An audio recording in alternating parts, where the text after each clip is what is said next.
it's present almost everywhere you go in Tennessee.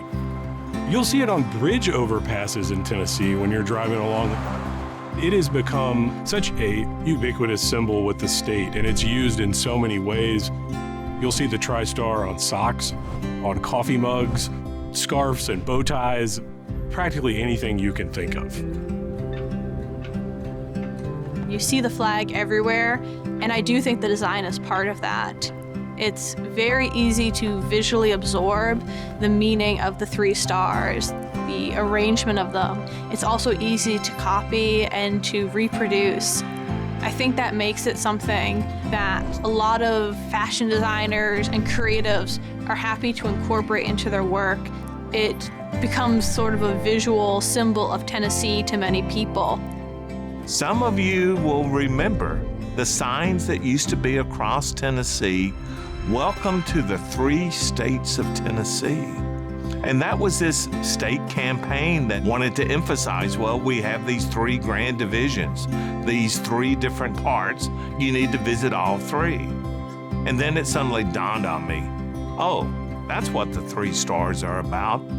Those 3 parts within a circle where none of them have prominence, and they all mean the same thing.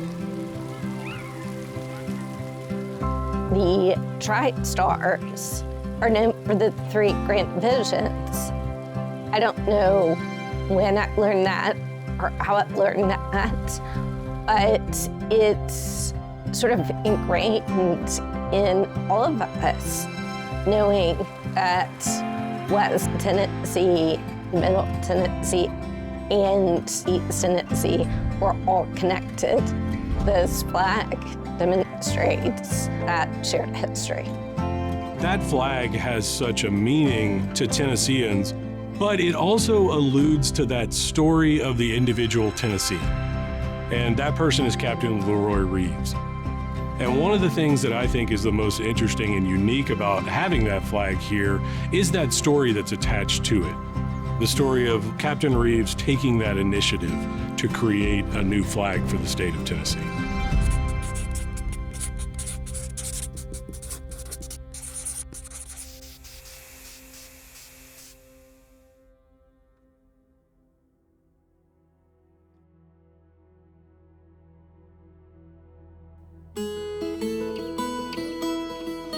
Captain Reeves is a captivating individual. He really is.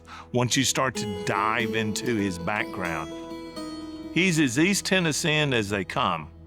Born in Johnson City, grew up in Johnson City, went to college in Johnson City at a normal school where he got his teacher's degree, began to teach in the public schools in Johnson City, and then he joined his father's law firm after he passed the bar in 1899. So he is formed in that time in Johnson City when it is really starting to boom, both as a division point on the railroad, also as an industrial and cultural center for all of Upper East Tennessee.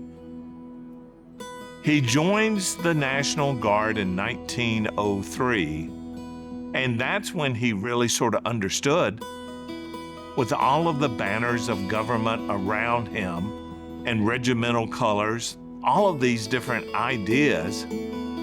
Hey, Tennessee doesn't have a flag. Why don't we have a flag? When he talked to members of the legislature about why we needed a flag, he did describe the 1897 flag from the Centennial, that it was very much a geographical type of depiction that showed the lines of division between the mining areas of East Tennessee and the flatlands of Middle Tennessee, and just chided legislators with the idea, why would that inspire anyone? Why would anyone gain a sense of patriotism or pride in the state from such a flag? We needed strong symbols of who we are as a state. I'm of that new generation. I don't care about past divisions. We need something that speaks to now and speaks to who we are as Tennesseans. Reeves designs the state flag, convinces legislators to vote it as the Tennessee state flag in 1905. He has it flown then over the Johnson City Armory, where the Tennessee National Guard unit that he captained was based. And then it sort of disappears from public view. They added to state law in the 1930s saying, yes, we have a Tennessee state flag, and this is what it looks like. But it wasn't until 1960, the year that Reeves dies, that the flag was flown regularly at the Tennessee state capitol.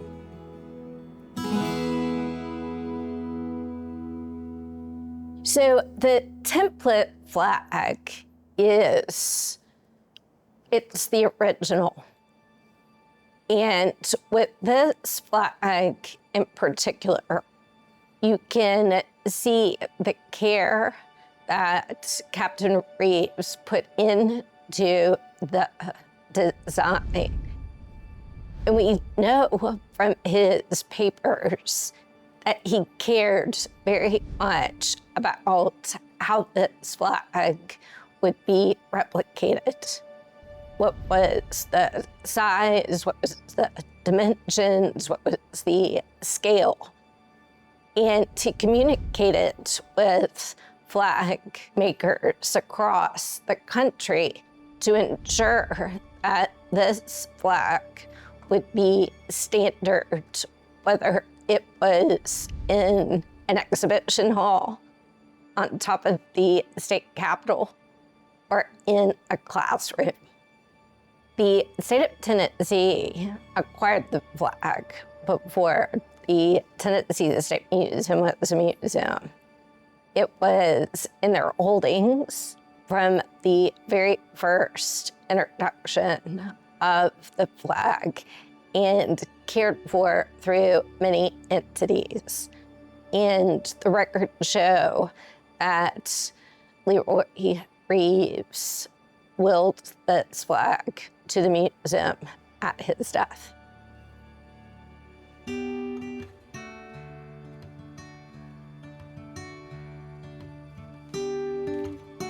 Flags were made out of a variety of materials at this time. The original Captain Reeves flag is made out of a wool material, and then the white stars in the center, as well as the white ring around the circle, that's made out of a linen material. This flag was made by creating the stars, the circle, the white border of the center circle, and actually applying them onto the surface of the flag. So the stars, they've been cut out and then sewn onto the flag. It's a very interesting look. It adds a lot of weight to the material too. I also think the construction in general, using different stitches, the zigzag stitch, does show a level of knowledge to the maker. One other notable feature of the construction is that it is double-sided. So the stars that are appliqued onto the front, into the center of the TriStar, they're also featured on the back. So as the flag moved in the wind, you would be able to see the stars and the TriStar no matter what direction you're looking at the flag from. The blue bar is another interesting question about the flag. Generally, you think there's some symbology to that white stripe and that blue bar, but that's one of the sort of funny things about our flag. There really isn't. When the flag was first created, it had the TriStar disc in the middle on a red field. So when that hung limp on a flagpole, it appeared to just be a red flag. So the blue and the white stripe were added to give a little weight to the end of the flag and give it some distinct coloring when it was hanging limp on a flagpole. I think that attention to detail has made a graphic element of our identity that has stayed the course of time.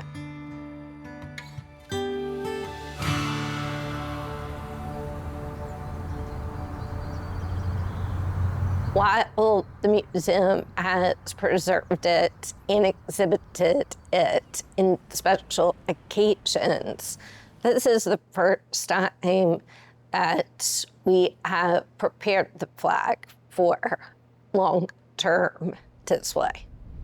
We are going to be opening up a brand new Capitol Visitor Center here, and this artifact will be included in that Capitol Visitor Center. And part of the treatment and the conservation of this is getting the flag into a condition where it can be moved and handled more readily. There we go.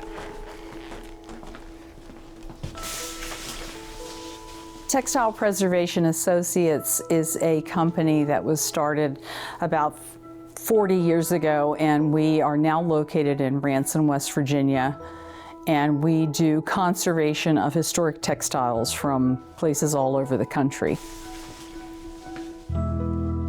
Conserving textiles is different from restoration. A conservator takes what is there and preserves it so that we extend the life of it for future generations.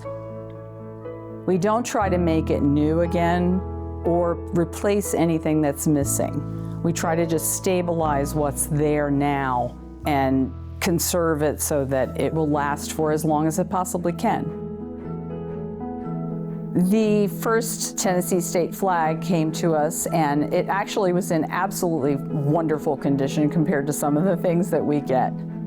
It had a great deal of structural integrity to it, which means that the fibers themselves, when you look at it at a microscopic level, they don't break apart into dust when you're looking at them. And that is something that we do. You know, we look at it very carefully under a microscope to be sure of how strong something is and exactly what they can withstand. This one was in really good condition compared to a lot of things that we see. And it was a wool, cotton fibers. So those usually are in better condition than the silk fibers, which have a tendency to degrade and powder away. This one was in really good condition, so we were able to handle it and manipulate it. It was able to withstand all of the treatment that we initially intended to do for it. We did a vacuum cleaning on it. We did a light humidification to bring the flag perfectly flat, because anytime you're putting them in the pressure mount framing system, because they're going to be in direct contact with plexiglass resting on them, they have to be really flat. You can't have wrinkles or creases in them, so you have to be able to get those things out with humidification. And this particular flag was able to withstand all that. It makes me very proud to know that I've been a part of doing this and saving this history for the residents of Tennessee.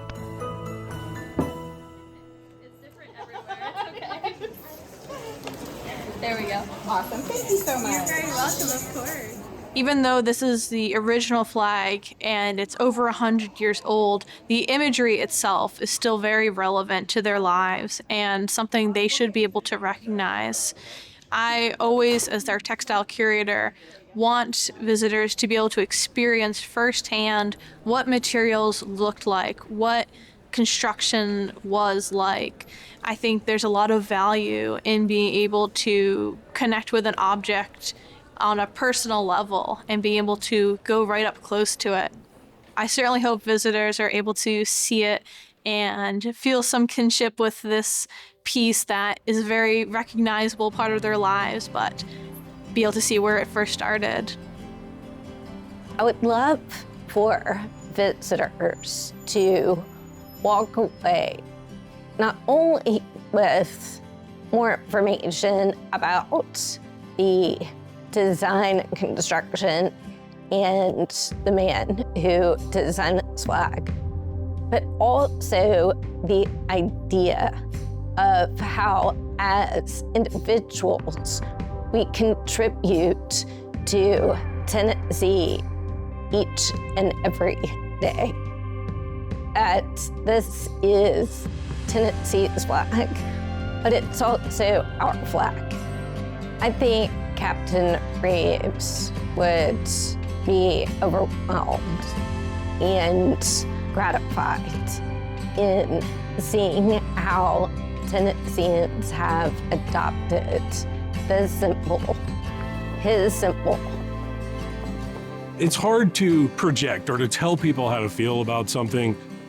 But what I hope is that they see our state flag as that symbol of unity, that circle in the middle shows, history shifts and times change, things become difficult at times, but you can always look at these symbols as these things that do unite us.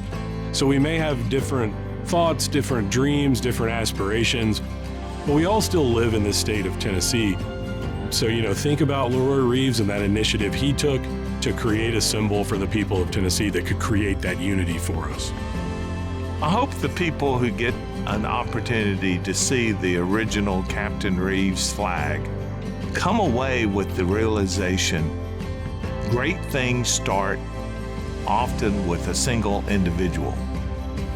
A single individual with a purpose and a vision that they're determined to make a reality. Because in this case, that's what happened.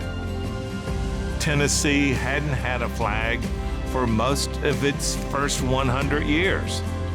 And then suddenly, in the early 20th century, Reeves creates the flag that we see today. So for me, that flag always says, it takes one person to make a difference, and Captain Reeves was such a person.